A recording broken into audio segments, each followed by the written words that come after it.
Welcome to Sethu Chitra kitchen. கிராமத்து முறையில் அரைத்து விட்ட மீன் குழம்பு எப்படி பண்ணுறதுன்னு பார்க்கலாம். எங்கள் பாட்டிலாம் இந்த ஸ்டைலில் தான் மீன் குழம்பு பண்ணுவாங்க. அது எப்படின்றதா பார்க்கலாம். நான் கொடுவா மீன் வாங்கின்னு வந்திருக்கேன். இது வந்து 1.25 கிலோ வாங்கின்னு வந்திருக்கேன். அந்த தலை வால்லாம் போட்டு நான் குழம்பு வைக்க போகிறேன். அந்த கண்டத்தெல்லாம் நான் வறுக்க போகிறேன். புளி வந்து ஒரு கொஞ்சம் எலுமிச்சங்காய அளவு, மீடியம் சைஸ் எலுமிச்சங்காய அளவு எடுத்துகிட்டு நல்லா சுடுதண்ணி விட்டு ஒரு 10 நிமிஷம் இதை ஊற போட்டுடுறேன்.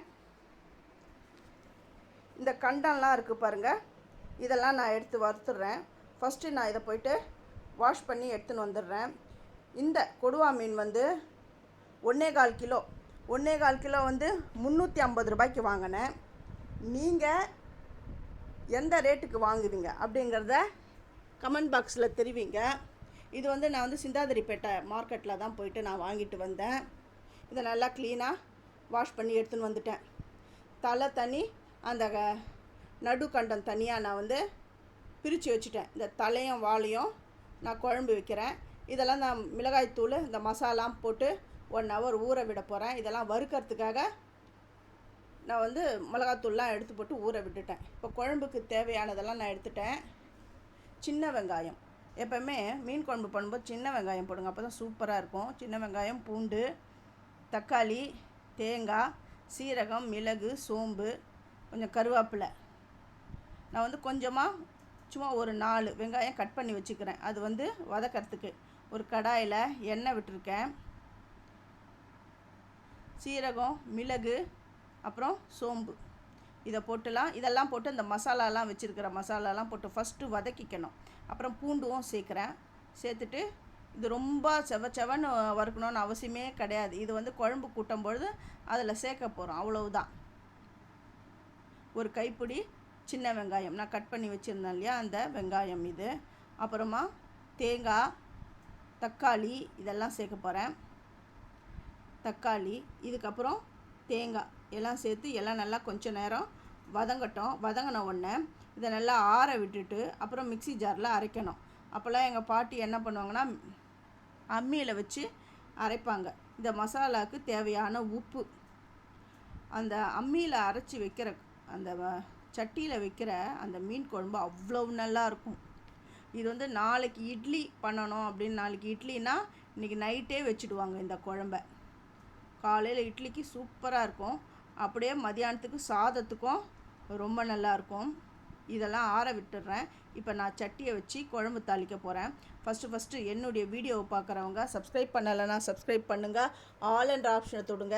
அப்போ தான் நான் போடுற ஒரு வீடியோவுடைய நோட்டிஃபிகேஷனும் உங்களுக்கு காட்டும். நீங்கள் என்ன மெத்தடில் மீன் குழம்பு வைப்பீங்க அப்படின்றத சொல்லுங்கள். இந்த மாதிரி மெத்தடில் நீங்கள் மீன் குழம்பு வச்சு பாருங்களேன். அடிக்கடி இதே மெத்தடில் தான் வைப்பீங்க, அவ்வளோ சூப்பராக இருக்கும். ஆல்ரெடி நான் வந்து மீன் குழம்பு நிறைய மீன் குழம்பு எப்படி பண்ணுறதுன்னு சொல்லிட்டு ஒரு 4-5 வீடியோ என்னுடைய சேனலில் அப்லோட் பண்ணியிருக்கேன், நீங்கள் போய் பாருங்கள். இப்போ கடாயில் அந்த சட்டியில் எண்ணெயை விட்டுட்டு கடுகு, வெந்தயம் தாளிச்சிட்டேன், வெங்காயம், அப்புறமா கருவேப்பிலை போட்டேன். இப்போ அரைச்சி வச்சுக்கிறதெல்லாம் ஆற விட்டுருக்கேன் இல்லையா, அதெல்லாம் மிக்ஸி ஜாரில் போட்டு நல்லா நான் அரைச்சி எடுத்துகிட்டு வந்துடுறேன். இப்போ வதங்கி இருக்கிறத கொஞ்சம் லைட்டாக வதக்கி விட்டுடுறேன். இப்போ வந்து இதுக்கு தக்காளி வந்து ரொம்ப இல்லை, நான் 2 தக்காளியில் 1.5 தக்காளி அரைச்சிட்டேன். அரை தக்காளி தான் போட்டு வதக்கிறேன். இது கொஞ்சம் நல்லா வதங்கி வரட்டும். இப்போ புளியை கரைச்சி எடுத்துன்னு வந்துட்டேன். அந்த புளியில் அரைச்ச மசாலாவை இதில் சேர்த்துட்டு இதுக்கு தேவையான அளவுக்கு குழம்பு மிளகாய்த்தூள், மஞ்சப்பொடி இதை சேர்க்கணும்.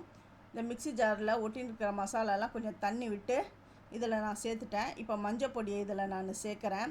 அப்புறம் குழம்பு மிளகாய்த்தூள் வந்து நான் வீட்லேயே அரைச்ச குழம்பு மிளகாய்த்தூள் தான். நான் ஆல்ரெடி இந்த குழம்பு மிளகாய்த்தூள் வந்து எப்படி என்ன சேர்த்து அரைச்சேன் அப்படின்றதெல்லாம் நான் என்னுடைய வீடியோவில் நான் சொல்லியிருக்கேன். நீங்கள் போய் சேது சித்ரா கிச்சனில் போயிட்டு பாருங்கள். இதுக்கு தேவையான உப்பு சேர்த்துருக்கேன். ஏற்கனவே மசாலாவில் உப்பு கொஞ்சமாக தான் சேர்த்துருக்கேன். இப்போது இந்த குழம்புக்கு தேவையான உப்பையும் நான் இதில் சேர்த்துட்டேன்.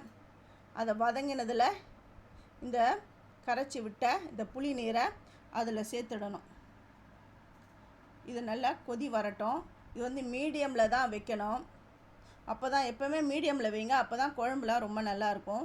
நடுவில் ஒரு கரண்டி விட்டு தான் நான் மூடுறேன். நீங்கள் டைரெக்டாக அப்படியே தட்டு போட்டு மூடினீங்கன்னா அதில் வேப்பர்லாம் இறங்கி அந்த குழம்பு நல்லா இருக்காது, டேஸ்ட் அவ்வளோவா நல்லா இருக்காது. அதனால தான் நடுவில் ஒரு கரண்டி வச்சு இப்படி மூடுங்க.